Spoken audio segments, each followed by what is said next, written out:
Is the United States in decline, or just tired? The question is not whether America still has power. It does. The question is whether America still has the internal coherence, institutional confidence, and moral credibility required to lead. Because a superpower can survive being unpopular, but it cannot survive being fractured. So is the United States in decline, or just tired? Tired is the comforting answer. It suggests the world is simply watching a nation catch its breath after decades of hyperactivity, overreach, and global policing. It implies the fundamentals remain sound, and all that is needed is recovery, political calm, and strategic discipline. But the evidence points to something else. Decline, in the serious sense, does not begin with military defeat. It begins when a society loses the ability to agree on reality, loses the ability to govern itself competently, and loses the moral and institutional capital that makes power legitimate rather than merely coercive. On that definition, the United States is not merely tired, it is deteriorating. And the most alarming part is that this deterioration may be self-sustaining. America has always been divided. It was born divided, first by class, then by slavery, then by race, then by region, then by ideology. But modern American polarisation is different in three ways. First, it is now identity-based rather than merely policy-based. Political affiliation has become a proxy for culture, moral worth, and belonging. People do not simply disagree, they increasingly regard the other side as illegitimate. Second, the divide is institutional. When disagreement extends to whether courts are valid, elections are legitimate, the media is real, and expertise matters, democracy becomes something like theatre performed on top of a collapsing foundation. Third, this polarisation is informational. Two rival realities coexist. This is not the normal democratic conditions of disagreement over goals. It is the more dangerous condition of disagreement over facts. This does not mean every American lives in a permanent state of political rage. Most of them do not. But the political incentives reward rage, and the media incentives monetize it. The result is that the loudest incentives shape national direction. This is why so much of American politics now feels less like governance and more like mobilization. And if you want to see the decline as moral and institutional breakdown, look at the issue of immigration. Immigration should be a manageable policy domain. It is, after all, an administrative challenge mixed with labour economics, border management, asylum law, and humanitarian responsibility. In the United States, it has become something else. It has become an identity battlefield. Here is what is particularly revealing. America is a country built on immigration, mythology, yet its modern political culture increasingly treats migrants as they are a contaminant, a threat, or a bargaining chip, not as human beings within a system. ICE sits firmly at the centre of this. Its enforcement practices have become a recurrent national controversy, not only because of specific incidents, but because of what those incidents symbolise. In early 2026, even routine funding debates in Congress have been shaped by controversies over ICE actions, including high-profile allegations of aggressive detentions and the political struggle over accountability measures like body cameras. This matters because it reveals a deeper truth. In a healthy liberal democracy, coercive state power is constrained not only by law, but by a shared moral instinct that says there are going to be some things we do not do, even if we can. That instinct has weakened. Some Americans now openly support harshness as virtue, deterrence as morality, and suffering as policy. And when a state turns the infliction of suffering into political language, you are no longer arguing over immigration, you are arguing over what kind of society you are. And this is a sign of decline. Donald Trump is often treated like an interruption to American normality, a glitch, a bizarre period from which the country can simply wake up. That framing is analytically dishonest. Trump was democratically elected. He was not imposed by a coup. His movement did not evaporate after the storming of the Capitol. The story is not Trump's personality. It is the electorate that continues to reward his instincts. Even when elites recoil, a large block of voters see transgression as authenticity. This forces a harsh conclusion. America's crisis is not simply one man. It is that a significant portion of the electorate has become willing to trade democratic norms for emotional satisfaction, symbolic revenge, or tribal victory. And that is why the phrase crisis of leadership can mislead, because leadership in democracy reflects the electorate. It is not simply bestowed from above. A democracy elects its own temperature. If you want to understand decline, you do not just ask what leaders do, you ask what the public is willing to tolerate, excuse, and celebrate. Now let's talk about NATO, because this reveals how domestic fractures have become international danger. For decades, NATO was one of America's greatest strategic achievements, not merely because it deterred the Soviet Union, but because it bound America to Europe through a shared concept of collective security. In recent years, a growing part of American politics has reframed NATO as a scam. Allies are not partners, they are clients. Security is not shared, it is sold. This was not merely rhetoric on a campaign stage. It has entered the bloodstream of the political right, especially in MAGA politics, where the global alliances are treated as optional obligations and international commitments are framed as humiliations. The deeper issue here is not whether allies should spend more. They should. The deeper issue is the abandonment of the principle of solidarity. Once alliances became transactional, they became unstable. And once allies believe America's commitments depend on domestic mood swings, deterrence weakens.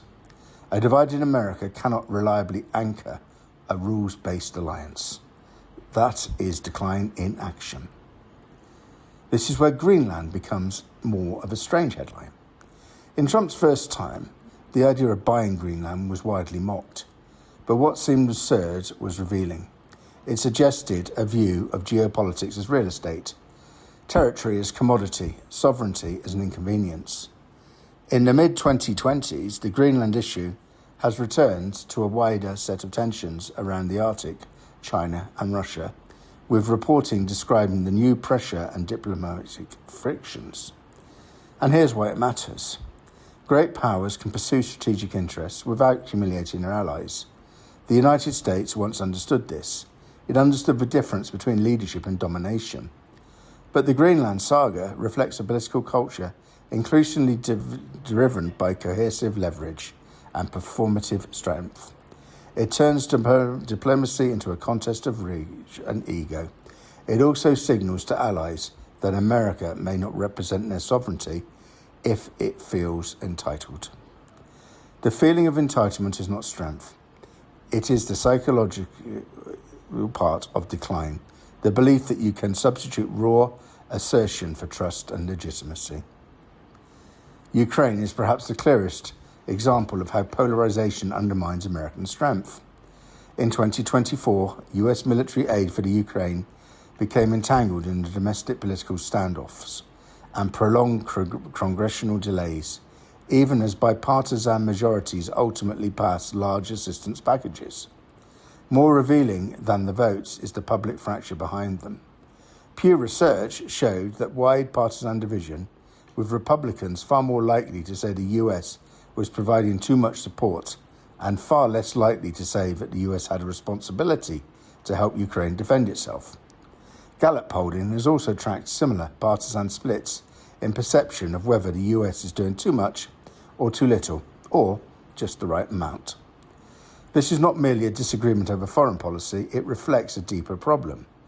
A superpower's alliances depend upon reliability. Reliability depends upon continuity. Continuity depends upon the political system that can sustain strategy across election cycles. But American politics now struggles to sustain anything. Every foreign policy issue becomes an extension of internal cultural war. Ukraine becomes not a question of European security, but a question of domestic identity and tribal signalling. When a superpower cannot separate foreign policy from internal psychological warfare, it becomes strategically incoherent. That is decline. Now consider Gaza, Israel, and Saudi Arabia. Whatever your views on the conflict, one reality is unavoidable. America's position has appeared morally inconsistent to much of the world, both because of the scale of civilian suffering and because of America's continued strategic posturing and arms relationships. This has been widely debated in policy circles and civil societies, including scrutiny of how US officials justify arms transfers and assurances around international humanitarian law. Now layer Saudi Arabia on top of this. The US relationship with Saudi Arabia has long been a case study in interests overruling values. Congress itself has analysed possible US-Saudi agreements, including security arrangements tied to US strategic priorities, and the regional question of normalizations with Israel. Analysts have also argued that the US-Saudi strategic reconfiguration has continued even as the politics of normalization with Israel has become more fraught. And here is the core point. American power historically depended more upon aircraft carriers. It depended upon a claim, sometimes hypocritical but influential, that American leadership was connected to a moral project. When the world sees American policy as selectively moral, values when convenient, silence when inconvenient, America's legitimacy declines. Now its ability to bomb, but its ability to persuade. Now, when persuasion fades, the cost of power rises. So let's go beneath the headlines, because geopolitics is downstream from society. The engine of Americans' decline is not simply polarization. It is political culture built on extreme individualism. At its best form, individual liberty is a protection against tyranny. In its extreme form, it becomes contempt for social obligation. That is, contempt changes everything. It turns healthcare into private purchase rather than shared responsibility. It turns poverty into personal failure.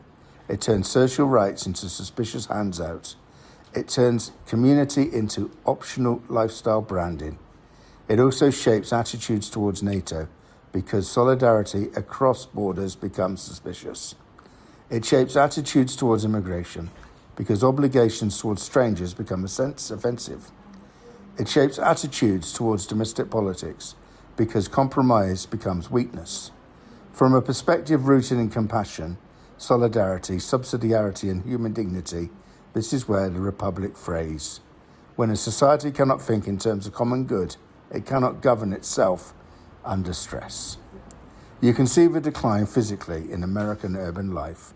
The American built environment has often been designed around consumption rather than community, and around cars rather than civic spaces. High streets weaken, downtowns hollow out, social life becomes something you drive to, purchase, and then leave. Malls become replacement for public spaces, and then malls decline themselves, leaving behind dead zones of empty retail and fragile local tax bases. This is not just an aesthetic critique, it's a civic critique. A society that cannot build shared spaces struggles to maintain shared identity. Social atomization is not only cultural, it is architectural. Now, to be fair, the decline is never total. The United States still has extraordinary assets: universities, innovation, military capacity, cultural influence, deep capital markets, and resilient habits of reinvention. The question is whether these assets can overcome the structural problems. Decline has become irretrievable when institutions lose trust faster than they can rebuild it, when polarization becomes permanent, when cruelty becomes normal, when alliances become transactions, when morality credibility collapses, and when government becomes impossible. A tired society can recover with rest. A declining society requires something harder, a moral and civic reconstruction. That would mean rebuilding solidarity at home and reliably abroad. It would mean recovering the idea of shared obligation, that a nation is not just a marketplace of individuals, but a community of citizens. At present, American politics offers very little evidence of that reconstruction. So is the United States in decline or just tired? The evidence suggests decline, not because America has no power, because it increasingly cannot agree on what power is for or what kind of society it wants to be. And when a superpower becomes uncertain about its own purpose, the world becomes more dangerous. The world through a scarlet lens.